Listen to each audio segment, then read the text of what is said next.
ज्ञानेश्वर माऊलींचा जन्म झाला। ज्ञानेश्वर माऊलींचा जन्म झाला या महाराष्ट्रानं मायाळू प्रेमाळू अशी पुरुष रूपातील आई पाहिली आणि एका पुरुषात सुद्धा आईत्व असतं आणि एका पुरुषाला पण आपण माऊली म्हणून हाक मारू शकतो हे ज्यांच्या माध्यमातून कळालं ते संत श्रेष्ठ ज्ञानेश्वर माऊली। माऊलींनी आतोनात छळ सहन करत या आळंदीच्या पुण्यभूमीमध्ये एक या समाजाला ज्ञानेश्वर रूपी अमृत देण्याचं काम केलं। ज्ञानेश्वरी रूपी अमृत दिलं, परंतु उत्तरेच्या बाजूनं या हिंदुस्थानाच्या पवित्र भूमीवर आक्रमण चालू होती। कधी बाबर यायचा, कधी अल्लाउद्दीन खिलजी यायचा। ध्येय फक्त एक होतं की त्यांना या भारत भूमीला लुटायचं होतं। सलग 500 वर्ष आमचा राम लल्ला झोपडी वजा ठिकाणी राहिला हे याच मोघल आक्रमणामुळे। आमच्या राम लल्लाला डोळे भरून कुणीतरी पाहावं आणि हाक मारावी, हे प्रभू रामचंद्रा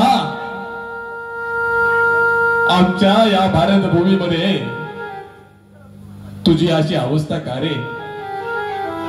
विजयनगरचं साम्राज्य आलं ते सुद्धा अस्ताला पावलं। साम्राज्य निर्माण होत होती, हिंदू राजे निर्माण होत होते, परंतु इथं हिंदूंचं राज्य टिकत नव्हतं। शहाजी राजे हे सिंदखेड राजाला लखुजीराव जाधवांच्या इथं त्यांचे वडील बारगीर म्हणून काम करायचे। धुलीवंदन चालू होती, परंतु त्यांना माहित नव्हतं जाधवांचं आणि भोसल्यांचं असणारं प्रेमाचं नातं या दिवसानंतर बदलून जाईल। लखुजीराव जाधवांनी सभेमध्ये शब्द दिला खरा, सभेमध्ये शब्द दिला की जिजाऊंसोबत शहाजीराजेंचं लग्न होईल, परंतु शब्द बदलला गेला। असं म्हणतात की बैठकीत दिलेला शब्द मोडू नये, पंचांसोबत बोललेली गोष्ट मागे फिरू नये, कारण जर शब्द फिरवले तर वाद होतात, संवाद त्या ठिकाणी राहत नाही। आणि अशा वेळेस लखुजीराव जाधवांनी शब्द फिरवला। त्यांनी सांगितलं की तुमचं आमचं सोयरं होणार नाही, आमची पद, आमची प्रतिष्ठा, आमची उंची वेगळी आहे, तुम्ही आमच्याकडे कामाला आहेत। आता तुम्ही देखील विचार करा, आपल्या कुटुंबात जर एखादा गडी असेल, एखादा कामगार असेल, चुकून आपल्या गाडीवरती ड्रायव्हर असेल, आपण आपली मुलगी त्याला देऊ? वडील म्हणून प्रश्न विचारून बघा, हे शक्य नाही। परिस्थिती तीच होती, काळ वेगळा होता, परंतु लखुजीराव जाधवांनी निर्णय घेतला। परंतु भोसले कुटुंबीय हे सुद्धा कर्तृत्ववान कुटुंब होतं, लक्षात घ्या। त्या कर्तृत्ववान कुटुंबानं काय केलं, दौलताबादच्या राजाला बादशाला वेठीस धरावं म्हणून नेवाशाजवळ 2 डुकरं मारली आणि ती मशिदीत टाकून दिली। तो सुलतान म्हणाला की अरे हा तुमचा कौटुंबिक मसला आहे, तुमचं सोयरं होणार आहे, लग्न होणार आहे, तुम्ही एकमेकांना शब्द दिलाय, याच्यामध्ये मजहब आणू नका।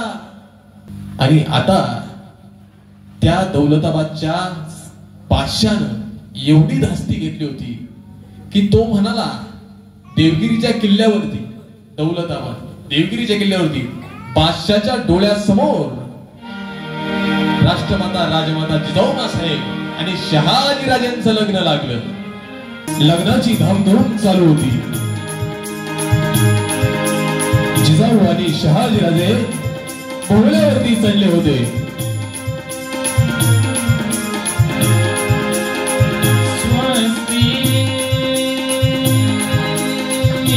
आपण काका पौराहित्य करत होते. गणनायकं गजमुखं लहान जिजाऊ शहाजीराजांना त्या अंतरपाटातून पाहत होत्या.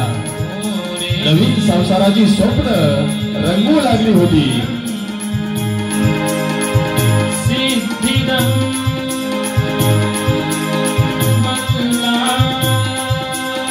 अष्टविनायकाला स्मरून, कुलदैवताला स्मरून जिजाऊंचा आणि शहाजीराजांचा विवाह दौलताबाद किल्ल्यावरती पार पडत होता.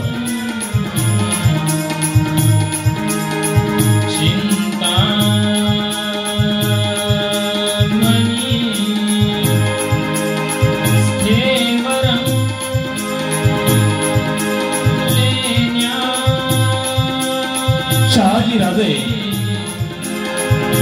जिजाऊ बाळासाहेब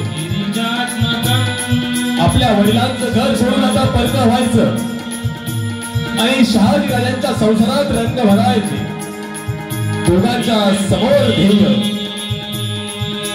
वैवाहिक आयुष्य जगायचं, स्वराज्य नावाचं स्वप्न पाहायचं.